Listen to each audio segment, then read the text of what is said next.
Сайн байцгаана өрхөмөнд үзэгчтэй. Таны мэдхүү хэлээр ураатай Занга ТV-гийн цоошин доор үзэж та бүхэнд ихэд бэлэн боллоо. Энэ удаагийн Монголын түүхийг бид нарт ярьж өгөхөр судлаач бэлгүүн судлаач Тод миний би энд сууж байна. Үзэгч та бүхэн бидний үйл хэрийг дэмжиж лайк, subscribe харамгүй хайрлаарай. За ингээд танд өглөө нэмэд өргөе. Чамд бас өглөө нэмэд. За өмнөх дугаар дээр нэлээд адармаатай үйл явдлууд. За ялангуяа сүн улс руу довтлоод дуусгаж байгаа тийм.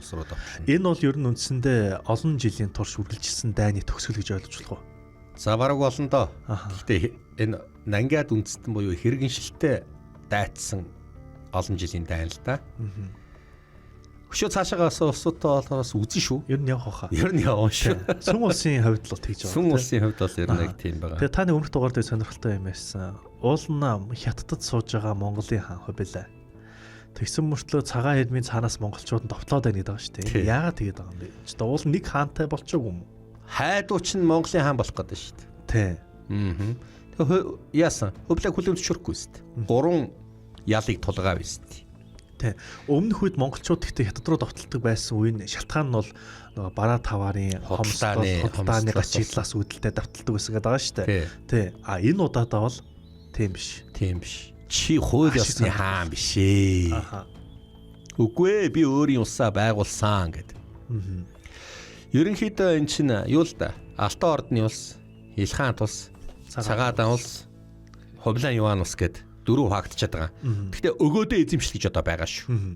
Тэр нь бол яг юунд байгаа шүү дээ. Юан, Илхаан, Цагаадан биш. Юан Цагаадан хоёрын дунд. Тий, Юан Цагаадан хоёрын яг дунд. Гэхдээ нэг тийм том биш.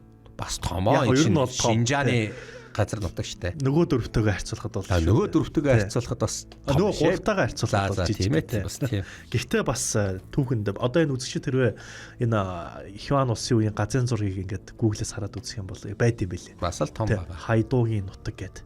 Хайдуугийн эзэмшил нутаг гэд хил мэл нь бас ингээд заагдсан байсан. За хайдуу бол ер нь одоо яаж ийн?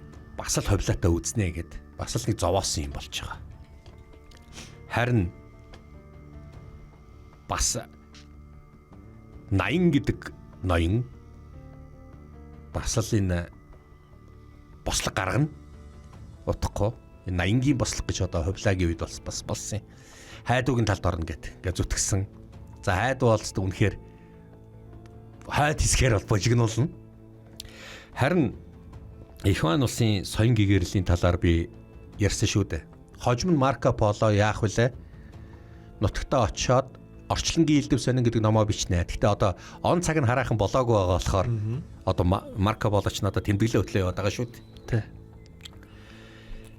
Тий. Ихван улс сүн улстай бүр мөсөн одоо сүн улсыг дуусгахыг гэсэн шийдвэр өгсөн л дөө.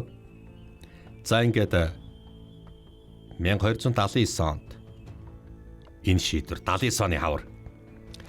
За командлагч нь ерөнхий командлагч нь болохоор зэрэг Хувлагийн даалгаврыг тушаалыг авсан Алтан улсын жанжин Жан Хунфан гэдэг хүн байлаа.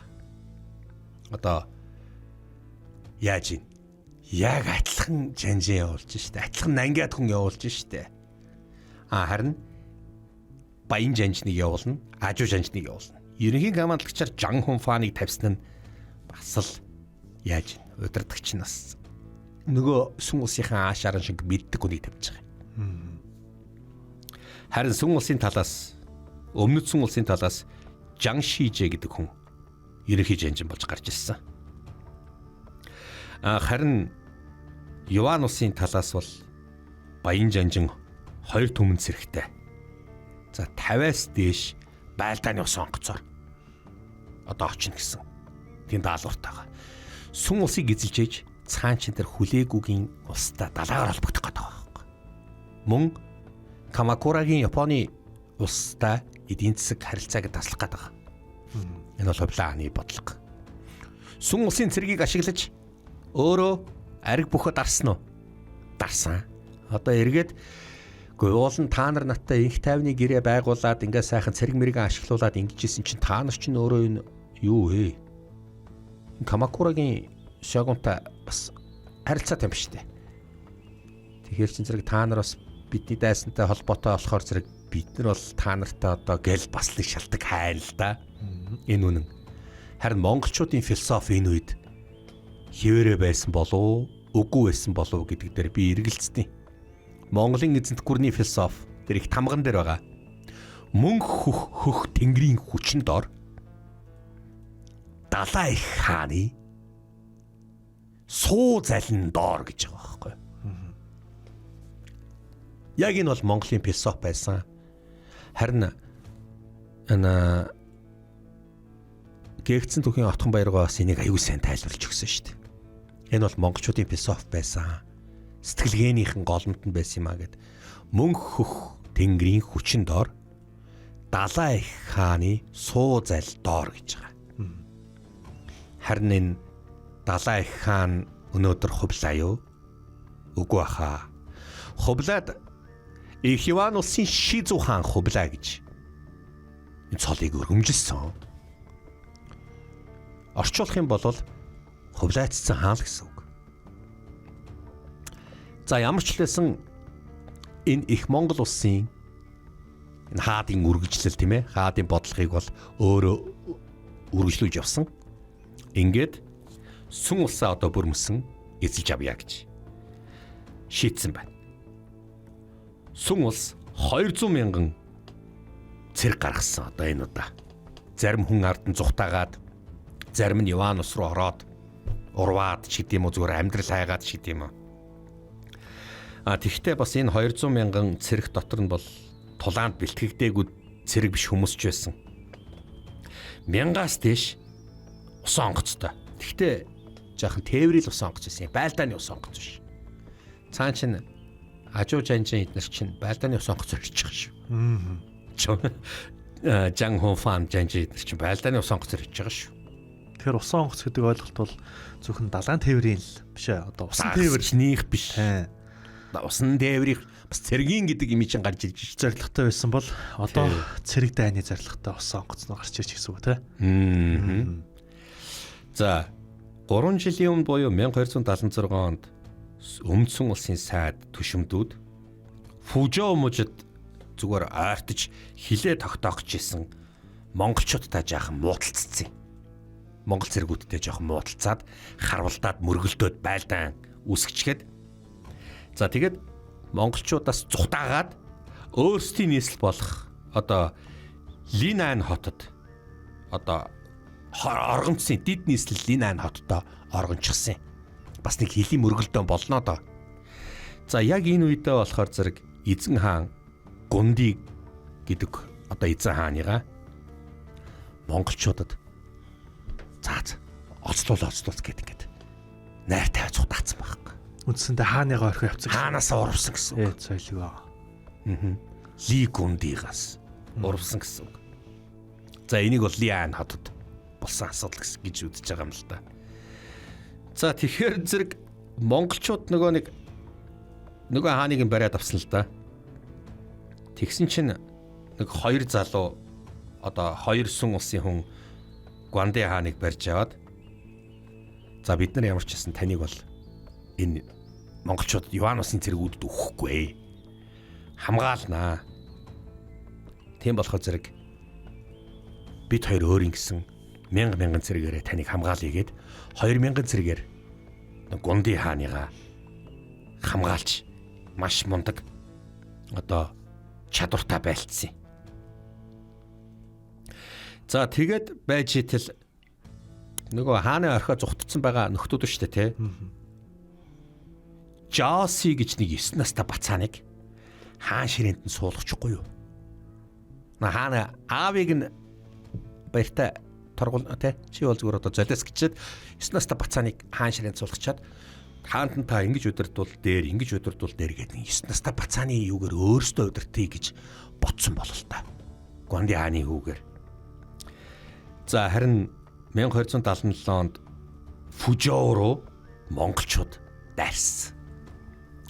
За Фужоо хот руу дайраад баян жанжин маш мундаг гавьяатай байлдаад бүтэн өдөр шахуу байлдаад маргааш өглөө нь үд дунд буюу жин үдээс өмнө Фужоог эзэлж авсан. За ингээд Фужоог эзэлж яваад Сүм улсын Фужоо бол одоо манай Хиван улсын талд орсон гэдгээ Хувлаа хаан руу мэдээ өгсөн. Фужоо дээр ингээд бэхэлчээд одоо цаашаага газар нутгаа ахиулна гэж бодож исэн чинь Сүм улсын нэг жанжин хурж ирээд ив найрамдалтай гэрээ байгуулъя. Фужоог өгчих гэхгүй юу? Чутгүй. Бид тэр өөрсдөө эзэлсэн. Чи харин дагаар орчих гэж нөгөө жанжнаас нь гуйжлаа. Тэнгууд нь за тэгвэл сонгоц зээлчилдэ гэж гуйжлаа. Чадахгүй гэд баян жанжин хэлсэн. Харин ч бид нар бол та нусаас сонгоц өшөө нэмж эзлэн гэд.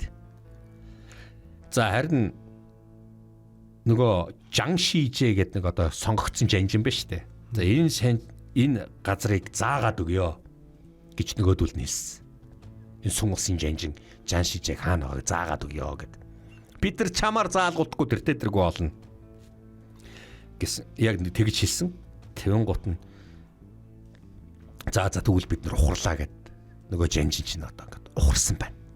Харин баян жанжин тагнуул туршуулаараа явж байгаад за энэ Жан Шижээ чинь Гуанжоу руу зогтсон байгаа юм байна. Одоогийн Гуанжоу тухайн үеийн Гуан хотолтой. За Гуанжоу руу зогтаас одоогийн Гуанжоу руу зогтаасан гэж одоо ойлгож авсан байна. Ингээд Сүм улсын хойд хилээрээ нилээн маргаан болоод эхэлж илтээ. Бас за ингээд маргаан болж исэн чинь нэг худалдаачин Фу Шоугэн гэдэг нэг хүн хурж ирээд би танаа дагаар оръё. Бүх мэдээллийг нь баян жанжин танд өгье гэж хэлсэн байна.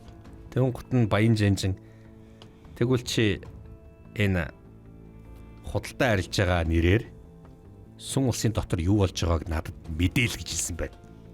Ингээд нөгөөдөг чинь одоо Фу гэдэг нөө худалдаачин чинь баян жанжны тушаалаар дотор нь Сүм улсын дотор худалдаа арилж хийж явахдаа маш их ухалга сурчлагаа явуулчих.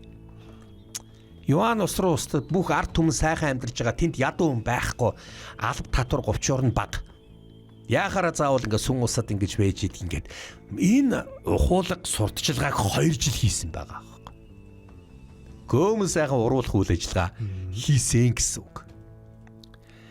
За тэгж байтал нөгөө Сүм улсын сайд төшмөдүүд хүртэл зарим нь зүхтаасан одоо хаанаасаа урваад Сүм улсаасаа урваад Юан ус руу очиод бид нар одоо их Хувлаа хаан танд одоо би одоо олон жил Сүм улсад зүтгэж явж байгаа боловч танаас илүү агуу удирдах байгаа Тэнгэрийн доорх агуу хаан Хувлаа хаан танаас өөр хаан агуу тэг олдохгүй ажээ ч гэдэм үү тань дагаар орё гэд ингээд зарим төшмөдүүд нь албад хариатаа дагуулад Хувлаа хаан дээр ирж ил байж л дээ.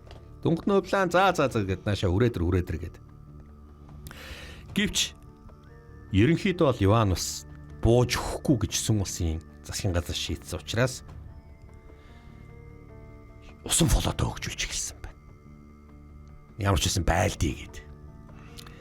За тэгээд энэ том фолот одоо хөгжүүлээд гайлтгаар болсон 1279 оны 3 дугаар сард хавар Юан гүрний Жан Хонфан гэдэг жанжин Ямэнд байрлаж байгаа. Одоогийн Гуанжоугийн ойролцоогоо том бомбтоход Ямэнд байрлаж байгаа Сүм улсын хүчтэй цэргүүд дээр хурж ирж илтээ.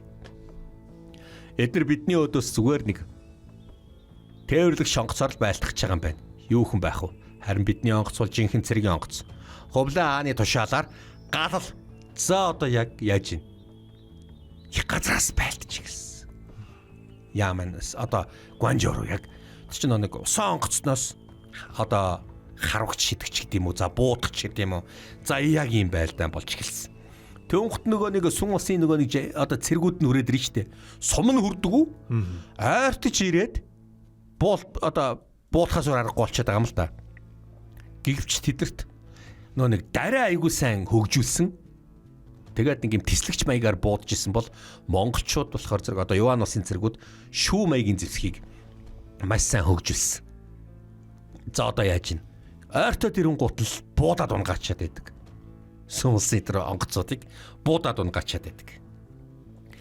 За хөөрхөдөө тэгээд бүтэн өдөр хагас сэртэй байлдаад сүм улсын одоо ойртголын болол алуулаад байгаа болохоор нөгөөдөл нь байраа хурдан солиод дөхөж очих гээд байх боловч нөгөө Йоанносын цэргүүд нь байлдаад байсан.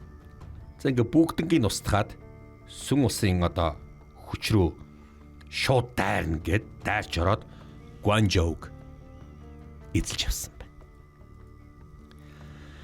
За ингээд Гуанжоугийн одоо сүм улсын жанжин тухайн үед одоо усан цэргийн жанжин гэх юм уу да сүм улсын усан цэргийн жанжин Лихэн гэдэг хүн Жан Хофанд боод өгсөн. За одоо манай цэргүүдийг усан цэргүүдийг битээ халаач. Танаа талд орё гэд. Гэт одоо сүм улсын жанжин буугаад өчөж байгаа юм.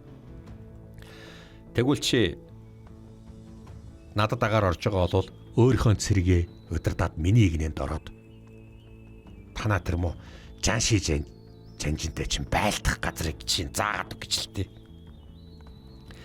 За тэгээд зааж өгийгээд хамгийн чухал усан бомб, усан сувгууд энд байгаа гэдгийг Лихэн хэлснээр тэрийг нь Жан Хофан болон Ажуу жанжинаар эзэлж авсан байна. Ингээд өмнөдийн тэнгист гарах бүх бомбуудыг нь эзлээд авцсан. За ингээд дөхөд ирэхээр зэрэг Жан Шижэ жанжин цэргүүдээ ингээд шууд тулдаанд оруулахгүйгээд ухраагаад эхэлсэн. Тэгээд Юан улсынханд би энэ сайхан газруудаа эзэлж хүч авахгүйгээд далайн хэрэг дээр байсан байшингууд барилгуудаа шатаагаад эхлэхгүй юу. Одоо эдэрт өгөхгүйгээд тэгээд ухарсан. Тэнгуут нь нөгөөдөл чинь өөрсдийнхөө өөрөө шатаачлаг өөрсдийг нь эзэлчээд өөрөөр нь бариулна буцаага засаад бариулчих юм чинь гээд одоо яаж ийн одоо голоор одоо энэ нутаг дунд байгаа голоорч гэх юм уу да сувдан голоор Монголын одоо Юан улсын цэргүүд орж ирсэн байна. Тийм болохоор зэрэг нөгөө хамаг суугийг нь эзлээд эхлэхээр зэрэг 1000 гаруй онгоцоор сувдан гол дээр өөдөөс нь ирсэн л дээ. Бүгднгийн Ажуу жанжны болон Жан Хофан жанжны цэргүүд одоо буудаа сөнөөгөөд одоо газартахаа сураарахгүй болсон. Тэгээд их сонио ийм харпун шиг юм шиднэ, харавгч шиг юм шид чинь.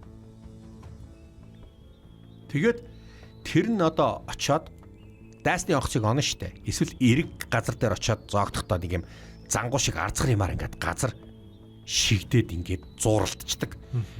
Тэр гинжиндээ татагтаад хурж ирээд газарддаг юм байна л да. Тухайн үеийн одоо онгоцны одоо хөгжил дэвшил гэх юм уу да. Одоо за эрг рүү зүгээр газар зангуу шиддэг л гэсэн утгатай. За тэгээд бүгдээрээ ингээд нөгөө чинь усан онгоцноор гаад Юан улсын цэргүүд сувдан гол дээр очичоод сувдан голоос бүгднгийн галт бөмбөгдөд эхэлсэн. За үнэхээр сүм улсын хүч өнийг одоо хамгаалж чадахгүй жагсцсан байсан цэргүүд нэгнээ алдаад эхэлсэн. Тэгэхээр яаж ин цэргийн жоохон цөөлөд өгөө. Бидний нэг цэрэг сүм улсын 10 цэрэгтэй тэнцээд байгаа юм чинь цэргийн ядч цөөлөд нэг цэрэг 3 цэрэгтэй тэнцчих болчих игээд баг бүтэн өдөржингө бөмбөгдсөн байна. Суудан голоос. Нөгөөдөл чинь сүултээ баг жагсаал нь одоо алдагдаад за одоо ингээд эзлэх нь тодорхой боллоо гэд тэгээд ухарсан байна. За тэгээд цэргүүд бүгдээрээ шийдвэрлэх тулдаан хийя гэсэн.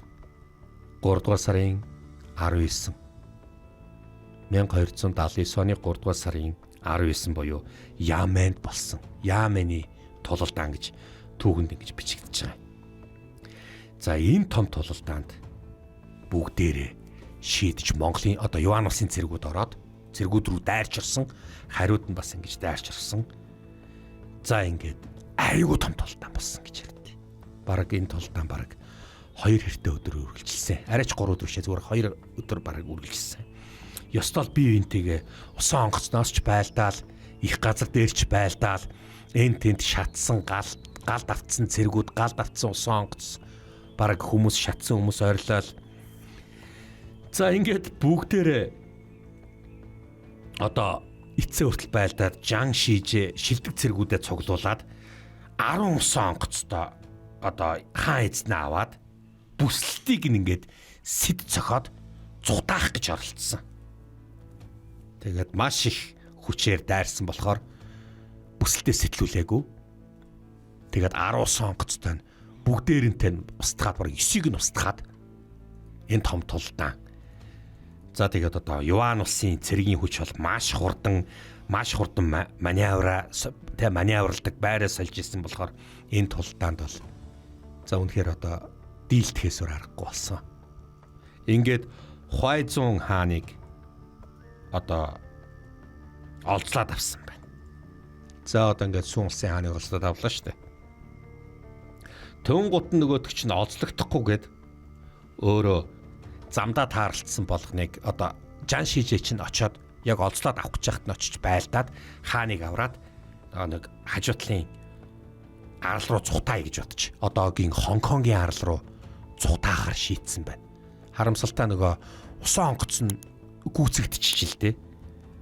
Ингээд бүгдээрээ одоогийн одоо Шифу гэдэг одоо Хуайзун хаан руу гээд дараад онгоцыг ингээд далаад ингээд бүслээд авцсан. За буугаад өгчхөө та нар одоо хаашаач зугтж чадахгүй гэд хэлсэн байна. Тэвэн гут нөгөө төрийн тэргүүн түшмэд буюу одоо ерөнхий сайдын өрөг гүйцэтгэгч гэж хэлье да. За тухайн үеийн Сүн улсын тэргүүн түшмэд одоо Лу Шүфү гэдэг хүн шууд аргаа бараад нөгөө Хайзуу хаанаа бариад нөгөө бага насны хүүхдийг хаан ширэн цалцсан шүү дээ. Усан онгоцсон дээр ингээд би эзэн хаанаа хинт ч өгөхгүй. Та нарт олзлуулахгүй. Намайг алчаад эзэн хааныг авар гэд. Хаана тэрвэрсэн. За тэр нэг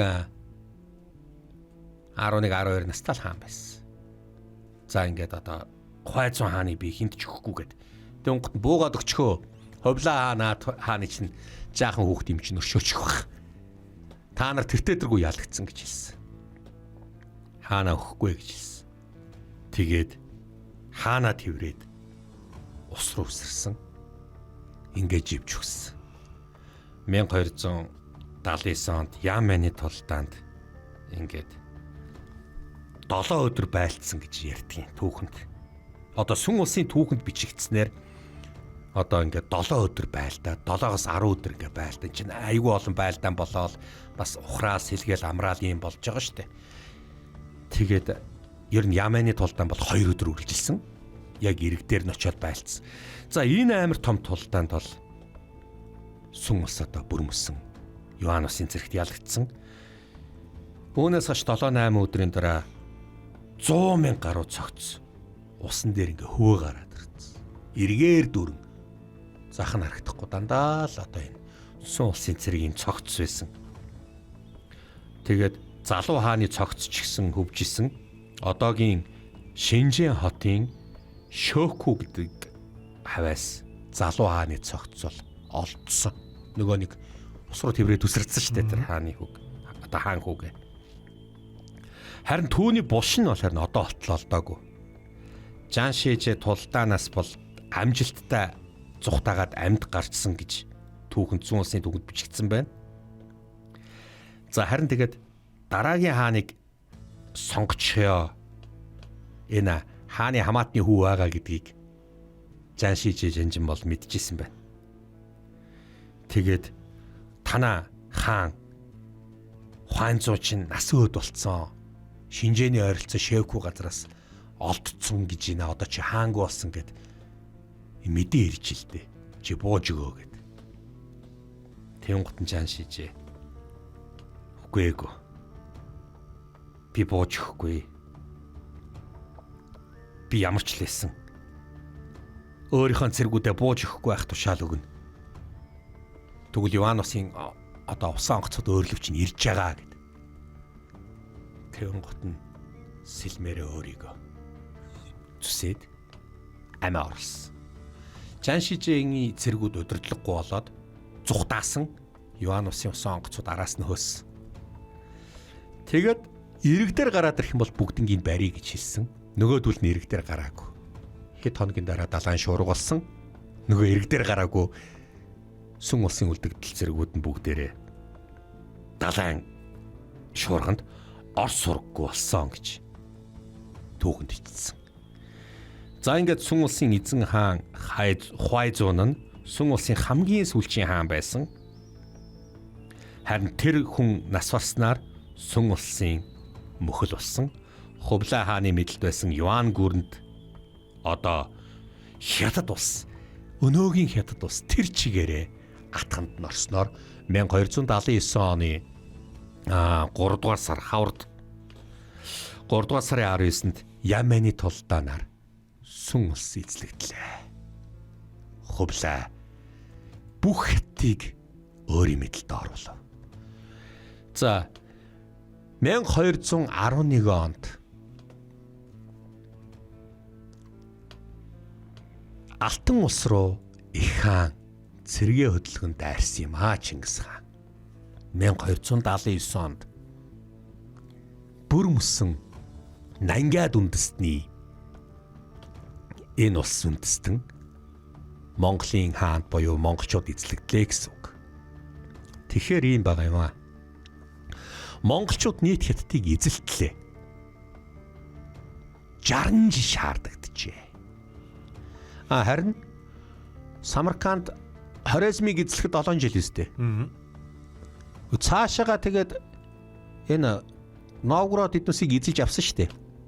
1235 онд хөдлөл 1238 он гэхэд ерөөсө тэр чигээр Рус мусыг эзэлсэн бүр 3 жилийн дотор хусаа ичиж байгаа байхгүй. Половчууд ижлийн булгааруудын бослогыг дарахын тулд нэг ухарсан л биз. За тэгээд цаашаага энэ 3 жил дээр нэмэгдээд 38 онд хөдөлчлөө шүү дээ. Тэр чинь 38 39 40 41 42 үстэй. 42 он хүртэл ариун ром тулцсан шүү дээ. 1242 оны хавар 4 сард ариун ром дээр тулжсэн шүү дээ. 8 жил байсан байгаа байхгүй. Ерөөсө Европ, Төв Европ хүртэл 8 жил. Харин Дундад Азийг эзлэхэд яаж ийн 7 жил. Харин юу хүртэл Улаан тэнгис хүртэл 2-3 жилийн дотор хүлээгүй ч очиж эзлээ хийсэн шүү дээ. Маш урт эзэлж байгаа үз. Харин энэ их хүн амтай алтан улс болон сүн улсыг эзлэх гэж монголчуудаас 60 жил шаардсан байна. За одоо харахгүй л та одоо ийм том гүрнийг эзлээд тэгэхээр ийм байна. Одоо үүн дээр би нэг анхааруулъя. Монголчууд хятадуудыг эзэлж өөртөө нэгдсэн захиргаанд оруулж захирж явсан болохоос ш хятадд өнөөдрийг болтол хизээш эзлэгдэжсэн түүх байхгүй шүү. Тэр бити тэр нэг хятад Монголыг эзлээд 200 жил даралсан гэж бити балаарцгаагаад байгаараа. Тийм юм байхгүй. Хизээч түүхэндээ хятадууд Монголыг өнөөдрийг болтол эзлээгүй. Харин манж гэдэг үндэстэн бол өөр шүү. Одоо энэ түүхэн явцдаа яри. Явандаа одоо яагаачгүй л манж дээр очиод чи хайшин. Ийм буруу үзэл ойлголттой байж болохгүй шүү. Хятадууд Монголыг эзэлж 200 жил дарлаагүй шүү. Одоо Монголын Юан улсын Хувлаа хаан бүх хятадыг эзэлж аваад өөрийн захиргаандаа 100 гаруй жил байлгана шүү.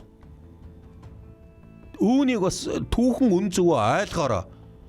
Манай Монголыг тужаанаар эзлээ зүгээр 200 хэдэн жил дарал 300 жилийн дараа хаанаас гаргаж ирээд байгаа. За ер нь жоохон түүхэн баримжаатай байх шүү. Ийм байж болсон байна. Тий, одоо болохгүй шүү. Монголчууд л хятадыг эзэлж явсан шүү.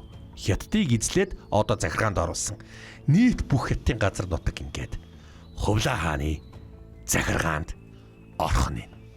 Хувлаа хаан маш том гүрнийг байгууллаа. Их Юан улс. Хувлаа хааны үед Хувлааг Алтан ордны мөнх төмөр ёс төдий хүлээн зөвшөөрөн алба татвар өгье гэсэн бол цагаатаагийнхан за яах вэ? Ёс төдий хүлээн зөвшөөрөө бас алба говчур өгье л гэсэн. Тэгэхээр Дунаагаас Өмнөдийн тэнгис хүртэл Улаан тэнгисээс Шар тэнгис хүртэл буюу Агнуурын тэнгис хүртэл Хувлаа нэр нөлөө маш их төгж байсан юм. Тийм болохоор зэрэг түүхэнд түүхчид Хувлаа хааныг англи дээр Хувлаа хаан is King of the Xanadu гэж бичсэн байна. Энэ юу гэсэн үг вэ? Хувлаа хаан бол хаадын хаан юм а гэж түүхэнд бичсэн байна. За харин гадаадын Европын жуулчид Хамбаликотыг Хамбалик гэж хэлэхгүй Аксанаду гэж хэлдэг байжээ. Энэ бол яаз хаадуудын хот гэсэн утгатай юм. Үнэхээр одоогийн Бээжин хот ч гэдэм үү тийм ээ. За ингэж хувлаа мэдлэлт. Хувлаа хаан нийслэлээ шилжүүлсэн. Ийм учраас Хамбаликт захирсан хувлаа нийт хятадыг өөрийн мэдлэлд оруулчаад дараа нь Аннам Паганыг өөрийн мэдлэлд оруулъя гэж бодож эхэлсэн байна. Япон руу ч тайрыг 1279 онд хувлаа хаан одоо яаж юм? Сүүнсээ эзэлчлээ штэ. Одоо Аннам гэж байгаа. Одоогийн Вьетнам. Чампа. Паган гэдэг чинь юу шүү? Кампоч шүү. Тухайн үеийн Паганы хаант бас. Бирми ус үлээ. За Кампоч Бирми ус байгаа. Одоогийн Бирм, Минмар. Тухайн үеийн Паганы хаант бас. Кампоч чинь Кхмерийнх байлаа да. Аннам гэдэг чинь Вьетнам. Тэгээд Чампа гэдэг чинь урагш байгаа өмнөд Вьетнам тийшээ болоод явчих шиг боллоо ч гэдэм юм. За энэ эргэн тойрын зүүн өмнөд Азийн орнууд шүү дээ. Асианы орнууд гэх юм уу да. Зүүн өмнөд Азийн орнуудыг өөрийн мэдлэлтэй оруулах хэмээн цэргэлж эхэлсэн байна. Одоо яах вэ? Хувлайн цэргүүд энэ усууд руу орохоор шийднэ. Үүнийг Урайхатай жанжин болон Ажуу жанжинд даатгана. Бас мөн Камакурагийн хаан тус руу дайрна. За энэхүү хувлаа дайнда маш ихээр бэлдэж эхэлсэн байна. Тэгэхээр Юан улс одоо гараагаа авсан гэсэн үг. Цааш та одоо маш томоохон том тулдаан болон аавгаа хэрээдүү хүлээж байгаа. Цагаатаа улсыг ч гэсэн мөн адил. Илхаан тусыг ч мөн адил. Алтан ордныг ч мөн адил. Аавгаа хэрээдүү хүлээх болно. Хэдийгээр 4-5 хуваагдсан ч тусдаа хүчрхэг хിവэрэ байгаа Монголын эзэнт гүрний одоо дараа үссэн Монголын хаадуудаар өдөрдулсан хүчрхэг улсууд байлаа. За ер нь Монголын эзэнт гүрнийг одоо энэ оршин тогтнож исэн жилдээ ч юм уу 50 шахам жил Монголын эзэнт гүрэн бараг нэгдсэн Монголын эзэнт гүрэн чинь за Чингисээс авах 1206 оноос авахулаад 1260 он хүртэл тийм ээ 1260 онд одоо задарсан гэж үзье л да. За бараг 50 шахам жил юм байна л да. За энэ жилдээ бол Монголын эзэнт улс төрийн нэгдсэн системийн одоо Монголын гэгдэх маш том улс төрийн төр ёс заншлын том сургууль үлдээсэн. Гогл хүртэл хэлжсэн биз. Алс дорн зүгтэл авгаа хизэнт гүрэн үүсчихсэн. Дэлхийн түүх Сибирээс эхэлт юм аа. Энэ Сибирээс юу эхлэх вэ? Хэдэн Эскимосоос эхлэх юм уу? Хэдэн Чукчаагаас эхэлт юм уу? Чи Монголоос эхэлнэ шүү дээ. Дэлхийн түүх Төв Аз, Сибирийн газар нутгаас эхэлдэг гэж хэлсэн байна. Монголыг олон жил судалж байсан Гумилев цагта маш их хилмигдэж явсан. Чүмээ одоо татар Монголын түүхийг бүдүүлгүүдийг юунд нь ингэлэх Монгол гэхээр л өмөрж идэг. Юунд нь ингэлэх одоо сонирх судалдаг байна. Би монголчуудыг хизээж өмөрж байгаагүй. Би түүхэн үнийг л бичсэн. Монголчуудад ялагдж байсан тэр нэг Парис лам болон хэдэн тамплиерууд Европ руу зүхтэж буцаж очиод Кракад ялагдчаад энэ мамлюкуудад буц сахуулч Монгол ил хаанд бас буц сахуулчаад ялагдчаад буцаж очиод монголчуудыг илдвэр муу муухай хэлж хар домгийн тухай үүсгэсэн юм мэдүү. Тэрнээс биш наад хар домгийн чинь би яг үүссэн татарууд гэж яг ямар хүмүүс байсан юм. Энийг би үннээр нь хэлсэн. Шулуухан хэлээ. Би монголчуудыг хизээч өмөрөөгүй. Өмөөрөгчгүй. Тэгээд ч тэр монголчууд ч нөөсдөө өмөөрүүлээд ахаар үндэстэн ч биш. Өмөөрүүлээд ахаар түүхтэй ч ус биш. Тэд нар бол аавгаа их ертөнцийг түүхийг ирээдүй цаашдын шинжлэлийг хүндрэлтэнд бичжүүлдэж чадсан том үндэстэн байсан юм а гэж Гүмилев хэлж ирсэн. Энийг би зохиогоогүй шүү. Монголчуудаа хөөргөх гэж би яриаггүй. Цүсийг одоо стандараа хөөргөх гэж би яриаггүй. Гүмилев ингэж хэлж ирсэн юм а. Монголчуудыг. Тэгээ хожим нь манайхан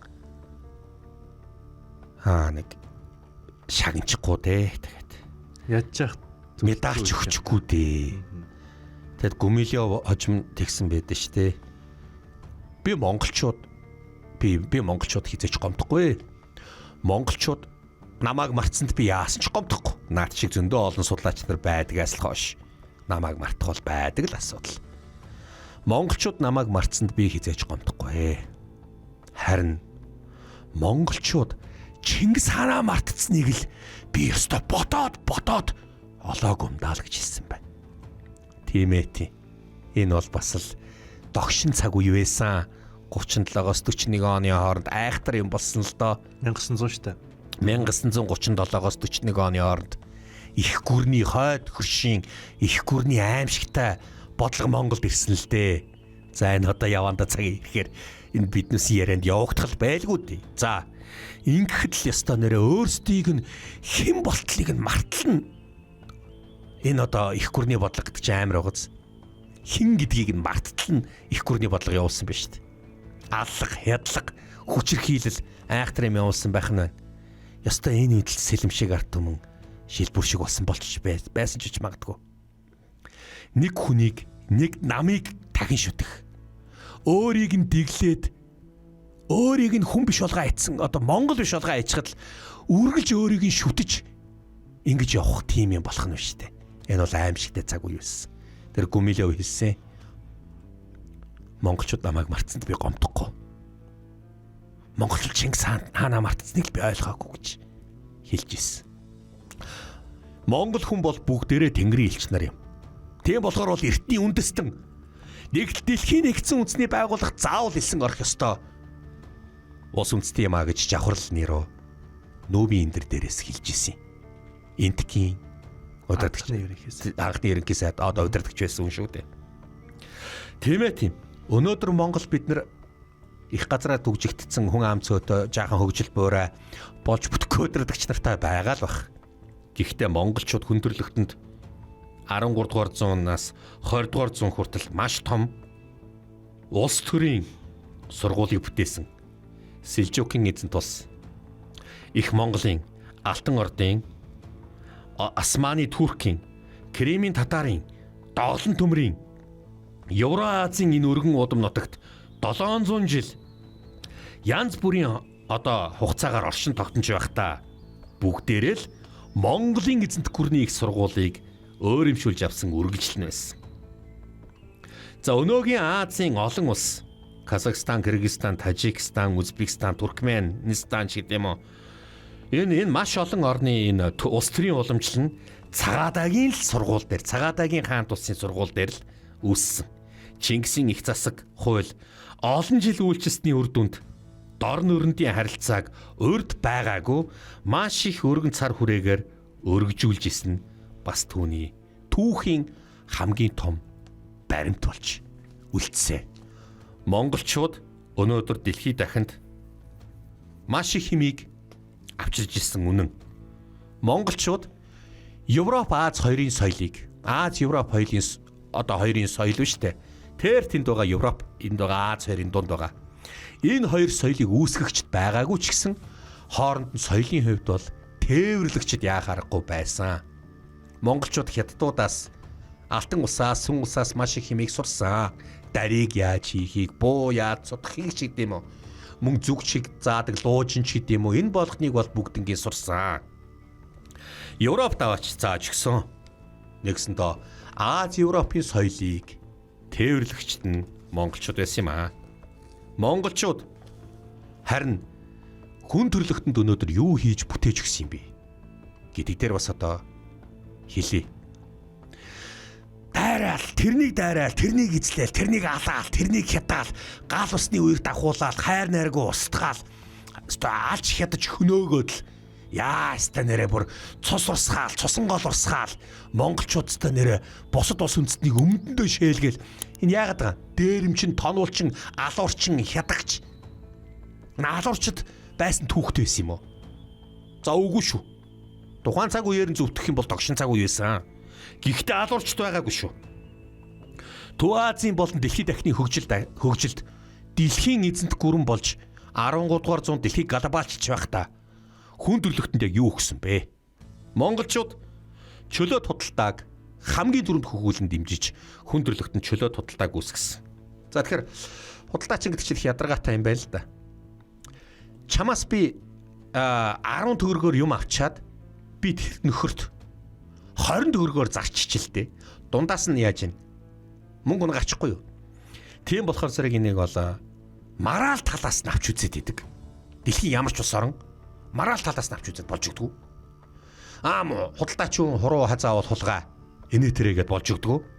Грек Ромынхан хүртэл муусан худалдаачид бол зүгээр хаа явсан газараа өөдгөө юмнууд гэдэг бол мянган жил оршин тогтнож исэн хятадын торгоны замын үе үеийн хятадын династууд худалдааг ерөөсөө таагүй үздэг байсан.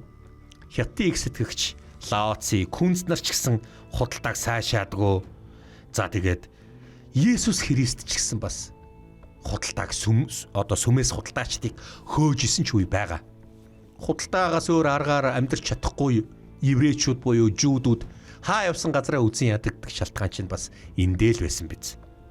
Харин Монголд одоо ер нь англиар их бол маклерууд, меркантууд монголоор муу 8-ач нөө. Муу панцчин чинь, муу дамчин чинь ярих юм ингээд сайн сонсох юм бол цаанаа дандаа доромж утгатай юм байгаад байна. Тэгэхээр яаж ийн? Ерөөсө таагүй үздэг байхад монголчууд чөлөө туталтайг бол үсгэж гисэн. Хөхүүлэн дэмжсэн болоод өгөө. Наадах чи муу мухай юм биш. Ямар ч улс орны хөгжлийн том суур болдг юмаа гэдгийг монголчууд хүн төрөлхтөнд хэлсэн. Шан хотоос Ромын хооронд торгоны зам оршин тогтнож исэн. Чөлөө туталтайг ингэж эхлүүлж бий болгосон нь бол монголчууд маш их цус урсгаж дэлхийд дахинд гал төмөр асааж исэн боловч эгшин зур Pax Mongolica буюу хүчээр инх тайван тогтоогоод ингээд чөлөө туталтаа явуулж исэн. Ингээд орчин үеийн чөлөөт эдийн засгийн онолын тэргүүлэгч нарын нэг Боац гэдэг хүн либертаризм гэдэг том бүтээсэн. Одоо бичсэн юм л да. Энэ дээр монголчуудыг чөлөө туталтайг анх санаачлагчд юм гэж өөрөө тайлбарлсан. Чөлөө туталтаа муу муухай юмны их үүсвэр бишээ. Хөгжин цэцгэлтийн их сурвалж юм гэдгийг хэлсэн. Яг Монголын эзэнт гүрний дараагаас Арабын уран зохиолын дээж болох 1001 шөнийн үлгэр үү штэ. Эн чинь монголчуудаас сургамж авсан худалдаачдыг магтан дуулсан томоохон бүтээл багхгүй да. Хожим нь монголчуудаас 500 жилийн дараа 1700-аад оны үед Шотландын авгаа ихэрдэмтэн Адам Смит Wealth of Nation гэж нэг юм бүтээсэн. За энэ үндэсний баялаг. За энэ үндэсний баялаг бол Адам Смит чинь юу? Зах зээлийг үндэслэгч гэдэг байгаа шүү дээ. Тийм болохоор зэрэг чөлөөт худалдаал хүн төрлөختний хөгжил цэцгэлтийн уг сурвалж юмаа гэж шинжлэх ухааны суут нээлттэй хийсэн. 500 жилийн дараа шүү. За дараад нь юу? Мэдээл дамжуулалт байсан. За энэ мэдээл дамжуулалт гэдэг чинь юу вэ гэвэл өгөөдөө хаан 4 сайн үлийг бүтээхдээ өртөөний алба бүтээсэн. За энэ бол одоо маш хурдан мэдээ ингэж өгдөг байсан. Тийм болохоор энэ ямар мэдээ өгдөг гэсэн бол одоогийн интернет сүлжээний суур юм аа. Тэгэхээр одоогийн интернет мэдээллийн маш том суур фундаментыг монголчууд тавьжээ. Дэлхийд дахин дагах гараагаа эхлүүлжээ. 1996 онд Вашингтон Пост сонин Чингис хааны нэрийг мянганы хүнээр нэр дэвшүүлсэн юм байна л да. За энэ хүнийг мянганы хүн болгоё гэд. Тэгээ наадах чи юу хийсэн юм гүнхтэнгүй орчин үеийн интернетийг өвөг эцэг нь байсан юм а гэж одоо нэрийг нь дэвшүүлжлээсэн. Тийм ээ. Дайны үед Чингисийн дайны үед одоо монголчууд чинь мэдээл солилцоо тагнуул туршуулуудын мэдээл солилцоогт чинь маш сайн эзэндээ эргэж хүрдэг гидрэг буцдаг. Тийм байсан. Энэ мэдээл дамжуулалтын ач холбогдлыг тухайн үеийн ямар ч улс үндэстэн ойлгодгүй ч байсан юм байлээ. Тийм болохоор зэрэг орчин үеийн ертөнцийн хөгжил дэвшлийн суур ойлголт мэдээлэл дамжуул мэдээлэл технологид байдгийм аа. Үүнийг Чингисийн монголчууд буюу одоо 13 дугаар зууны монголчууд тавьсан юм аа гэдгийг одоо ингэж гаргаж байгаа. За тэгээд дараад нь болохоор зэрэг нийгэм хамгааллын сан. Өгөөдөө хан чинь нэг дөрвөн сайн үйл дээрээ өнчин ядуусыг тэтгэн одоо мал хундар нэг хонь хоёр хонь ч гэдэг юм уу өгөн ч гэдэг юм уу өнчин ядуусыг тэтгэнэ гэсэн тийм дөрвөн сайн үйл дээрээ нууц товчон дээр гаргасан байгаа. Бичлэгдсэн ч байгаа. Тэгэхээр эн чинь яадаг вэ гэвэл нөгөө ядуучуудаа ингээд одоо тэтгэх нийгмийн одоо эмзэг хэсэг ч юм уу нийгмийн ядуу хэсгийг одоо доорд хэсгийг харж үздэг системийг үүсгэх буюу фондны сан ч гэдэг юм уу тийм ээ энийг одоо сан байгуулсан ч гэдэг юм уу энэ нь болохоор зэрэг нийгмийн ядуурл эрт хит баян хит ядуурл хоёрын ялгаа гаргадаг бүдүүрүүлдэг юм байна л да. За бас нэг хит ядуурчихгүй тийм ээ энэ яаж юм маш том нийгэм хамгааллын сан байсан юм.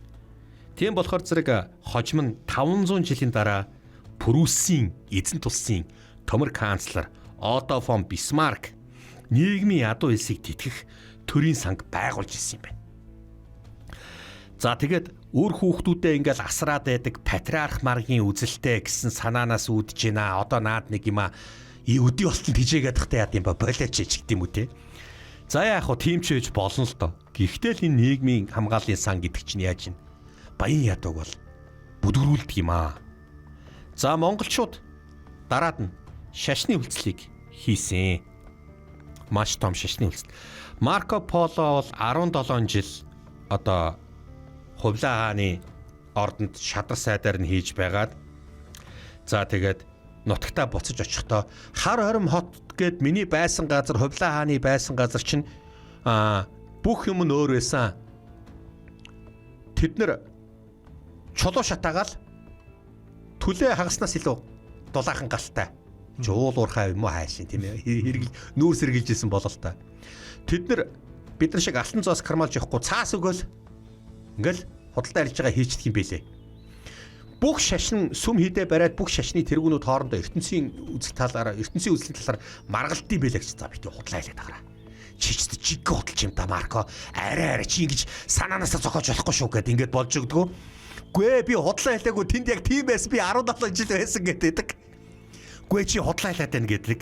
Гэхдээ хоорондоо 500 жил үхсэхээ үтсэн заалмайтны аян дайны үеийн европчууд бүх шашин хоорондоо ингээд одоо хоорондоо ертөнцийн ив найрамдалд оршин гэхэр зэрэг ерөөсөө ойлгож чадахгүй байсан юм бэлээ л дээ. Ингээд Венецийн карнавал буюу Багт наадам дээр шин дүр оруулж ирсэн нэг алиа салбтаа 70 удалч Марко гэдэг ингээд бичсэн юм оруулж ирсэн. Энэ Марко Полог л одоо доромжилж байгаа юм. Одоо энэ бичсэн ном нь буюу орчлонгийн элдв сонин ном бол одоо энэ юунд байгаа? Нацтай номын санд байт юм билээ. Тий, ер нь номын сангууд байгаа. Үзэгчид та бүхэн хүсэх юм бол бас тэр номын санд очиод энэ номыг бас нээгээд үзэрэй. Сонирхолтой юм шиг надад санагдаад байна. Тий. Энэ Вильгельм Рубрук Марко Пологоос өмнө бас очиж ил байсан тэр. Юунд нь очиж ил байсан шүү дээ. Мөнх хааны одоо маргаан цэцтийн маргаанд тал талын шашны маргаанд оролцож ил байсан шүү дээ. За тийм болохоор зэрэг бүх шашных ном хайлцаал байд юм байна гэх юм завч бити удлаа хэлээд гараа гэдэг. Тэгцэл юм байл та. За ингээд одоо гаруул нэгтэй шашин Библиэд тулгуурлаж Жүүдийн, Христийн, Исламын гэсэн гурван шашин үүссэн юм аа. Гурван том ертөнц, гурван том философи үүссэн юм аа. Ах トゥ юм байж хоорондоо дандаа байлтаад болж өгдөг. Таардгүй. Ядаргаатай буддизм, хиндуизм хоёр хоорондоо дандаа зөрчилдөнө. Боон шашин эднэр чинь зөрчилдөд явчихна. За тэгжитэл одоо энэ бомбын шашин, күнзийн шашин даогийнхан бас зөрчилдөөд ч явчих тал жишээтэй. Нэг хоорондоо нэг үндсээс ургасан үзэл бодлоод маш их зөрчилддөг. Харин Төв Азийн нүүдэлчид угаасаа хүний үзэл бодол альва шашин байж л байх ёстой үзэл. Тийм болохоор зэрэг альва хүний үзэл бодол руу ороод ах шаардлага байхгүй л гэж хэлж ирсэн. Тийм болохоор шар тэнгисээс хар тэнгис хүртэл бүх энэ ард түмэн зүгээр л их засаг хуулинд л заграгд. Альва шашин сурталыг хүнддэг. Харин аль нэг шашин онцгой давуу эрх хэдлэхийг хэрэгжилж болохгүй гэсэн нь шашны ардчлалтай маш том хууль байсан юм. 500 жилийн дараа Америкийн нэгдсэн улс үндсэн хуулиндаа анх удаага л энэ шашны ардчлал гэдэг имийг хуулиндаа оруулж өгсөн байна. Ингээд шашны чөлөөт байдлыг дэмжихийн зэрэгцээ бүх шашныг одоо илүүтэй дутуудад тооцохгүй л гэсэн философиг аль бие ёсоор эх орондоо Америкт хуульчилжээ. 500 жил мөрөө гэж шүү дээ. Дараад нь цэргийн зохион байгуулалт гэж байсан байна. За яг одоогийн галт зэвсэг мэвсэг гарч ирээл байлдахаас өмнө маш сайн арвтын систем, нэгжийн систем ч гэдэм юм. Одоо арвтын дарга нь 100-ын даргынхаа өмнө толгоогоор хариуцна, тийм ээ? 100-ын дарга нь 1000-ны ноёныхоо өмнө толгоогоор хариуцна. 1000-ны ноён нь төмний ноёныхоо өмнө толгоогоор хариуцна гэдээ ингэж хэлсэн болохоор энэ цэргийн энэ доошоогоо систем бол ингэж маш сайн хөгжиж исэн. Тэгэхээр нэг хүн 9 хүнтэй харихад л нөгөөх нь доошоогоо ингээд захарчдаг байж л дээ. Тэгэхээр энэ цэргийн зохион байгуулалт бол маш сайн арвтын систем гэдэг нь бол тухайн үед маш мундаг менежментийн ажилтай байсан байна. Оросд сурдаг энэ Суворовын сургуульчдад цэргийн сургууль, Галицийн, Бабушкны ч гэдэм үү, Тверийн сургууль сурдаг. Одоо ингээд найзнараас асуухт багш нар нь хэлдэг байхгүй. Зэв Сүбэдэ эднүсийг чинь таануусын өвөг дээдс Чингис хаан мухлаа эднүсийг чинь хийж исэн юмыг бид нар та нар цаагаад байгаа штэ л гэж хэлдэг юм л дээ. За тэр бол үнэн л дээ. За ямар ч хэлсэн яаж ин ингээд цэргийн зохион байгуулалтыг бол маш сайн гаргасан гэж үзэж байгаа юм байна.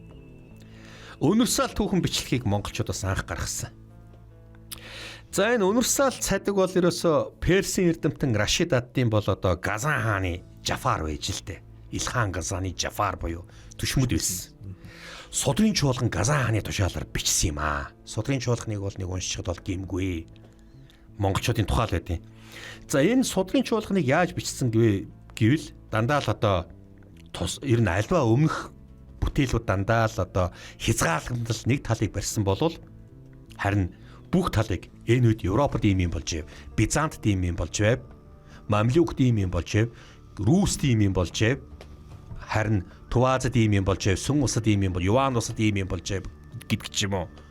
Энэ түүхэн универсал бичлэгээ анх бичсэн. Тэгэхгүй бол өмнө нь өөрсдөө бусдыг хайчаад өөрсдөө магтаад байдаг хар тууч энэ одоо ижилтэй өмнө бол бичиж байгаа. Анх удаага ингэж универсал бичлэг ингэж гаргасан. Ата Малик Жүвэнийг дэлхийг байлдан дагуулагчийн бүтээл гэдэг чинь маш том универсал бүтээл л дээ. Тэгэхээр үүнээс хойш өрн доорны хүмүүс аль алинд нь түүхэнд бичлэг бичгээсээ өмнөхөөсөө тис өөрөөр хандах болсон л доо. За тэгээд дараад нь болохоор зэрэг амьтны стилийг оруулж ирсэн. Монголчууд түүхэнд дүрслэх хурлын түүхэнд юм л да. Чи нэг амнайх гоё домгийн амьтан байдаг штэ. Арслан, хан гард ч гэдэм үү. Гоё зурцсан бар одоо юм домгийн маягаар ингээд амьтны стилийг ингээд оруулж ирсэн. Туаазууд нүүдэлж нарах бодож орж ирсэн томоохон бүтээл байгаа юм. Маш их гоё сийлбэртэй. Маш их гоё одоо л нэг юу лээ энэ тэнд нэг амдлын хөшөө барьж хийдэм үү. Одоо арслан барь ихэд нэг тэнийг юм хийжээд байгаа болохоос ш. Тухайн үед маш гоё тийм дүрслэл сайтай, маш гоё хийцэн домгийн юм шиг бүтээж чаддаг. Амьтны стилийг одоо энэ хээ уулц гэдэг ч юм уу энийг бол гаргаж ирсэн. Бас монголчууд адууны соёлыг бас гаргаж ирсэн. За түүхэнд би бол монгол адууга магтчихсэн дахиж магтъя. Атил хааны үед Тувазас Унгар очсон баха монгол адуу. Дараад нь монголчууд яасан? Өгөөдө хааны үед Германаас солонгос хүртэл давхицсан баха. Дараа нь яасан? Мөнх хааны үед Улаан тэнгисээс Хар тэнгис хүртэл давхицсан баха. За гэхдээ бас энэ Камбож, Вьетнам хүртэл давхицсан шүү. Энэ жанжтын үед Урайхадаа ч гэдэм үү. За Юан улсын үед ч одоо ингээд явсан ч гэдэм үү. Сүүлд 2 дугаар дайны үед бас ингээд дэлхийг ингээд яасан. Монгол адуу маань бол маш сайн.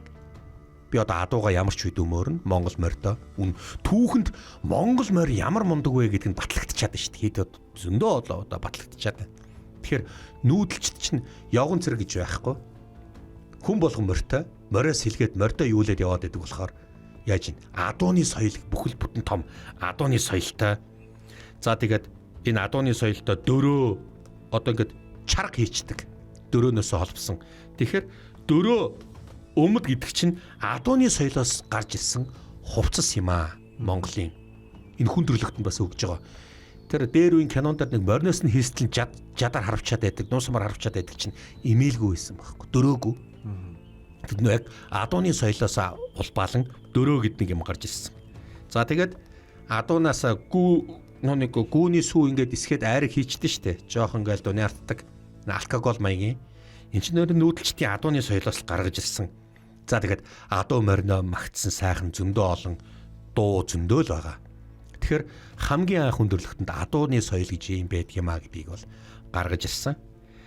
За тэгээд дараад нь бол нефтийг бас монголчууд хүндрэлтэнд гаргаж ирсэн.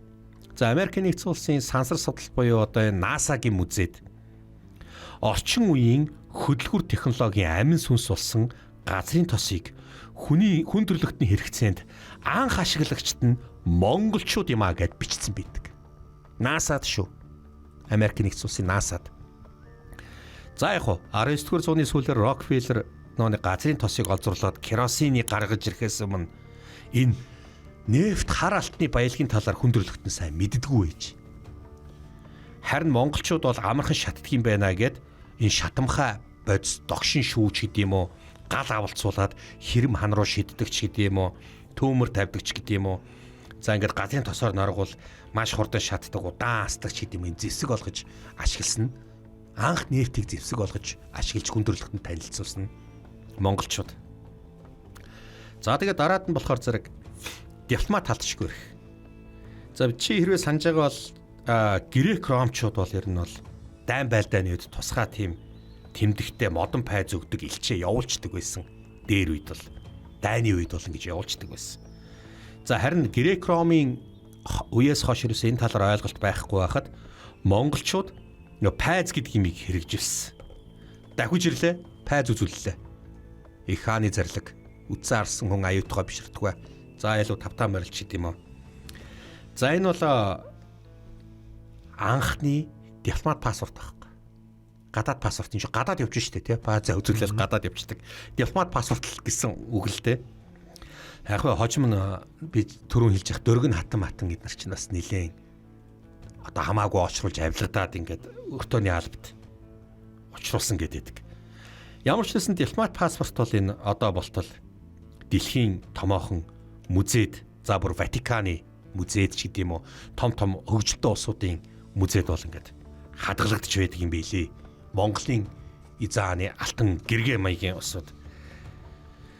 Мөн хүндрэлтэнд байгалийн дархан цаазыг Чингис хаан их голын цэргээ байгуулахдаа амьтныг хамаагүй агнах гол ус бийцхийг, шээхийг ч гэдэм үү, бийцхийг ч гэдэм үү, бохирдуулахыг муухай гутлаараа туучхийг ч гэдэм үү ингээд хоригилж исэн онгон байглаа хамгаалж энэ дагшин байгаль чинь бидэнд хэрэгтэй бити ингэж өнөөдөр л бид нар гол усандаа машина хүртэл оруулаад угаагаад өөдөөс нь бити ингэж хэр зэрэг чамд ямар амаатай ингээд байгальд айгүй хайргүй болчиход байна л да. Их хааны үед бол энэ бол яа харахгүй энийг бол хэрэгжүүлж исэн. Бүр 18 дугаар зуун гэдэг чи одоо 1700-аад оны үед чинь Богд хааны зарилгаар богдуулыг хамгийн анх дархан цаазалсан юм байна Монголын түүхэнд. Чи бүр баг дэлхийн түүхэнд авах юм биш үү? За бараг ер нь хамгийн дэлхийн түүхэнд сурвалжууд бол янз бүрээр л ярьж байгаа. Гэхдээ дэлхийн түүхэнд богдуулыг анх ингэж дархан цаазалж исэн байна. Богдуулд бити ангөрөө хий, өв сургамлыг юм бити таслаа гэд. Миний уншижсэн зарим их суулжтай бараг дэлхийн анхных гэж. Тий, дэлхийн анхны хууль, дархан цаазтай хууль. Дархан цааз гэдэг чинь өөрөө бас их дээр үеүгөө шүү дээ. Тий, дархан цааз. Их хааны хөх дэвтэр шүү дээ. Чингис хааны их засгаас өмнөх хөх дэвтэр дээр бас ингэж байгалыг дархан цаазалж исэн байдаг. За бүр хамгийн сүүлийн мэдээ ихэд л 1700-аад оны үед л дархан цаазын хууль байсан байх нь шүү дээ. Гэтэл энээс хойш 100 жилийн дараа гэж байгаа байхгүй. 1872 онд Америкийн нэгдсэн улс анх удаага дархан цаазд хууль гэдэг имийг баталж үндэсний парк гэдэг юм гаргаж ирсэн байна.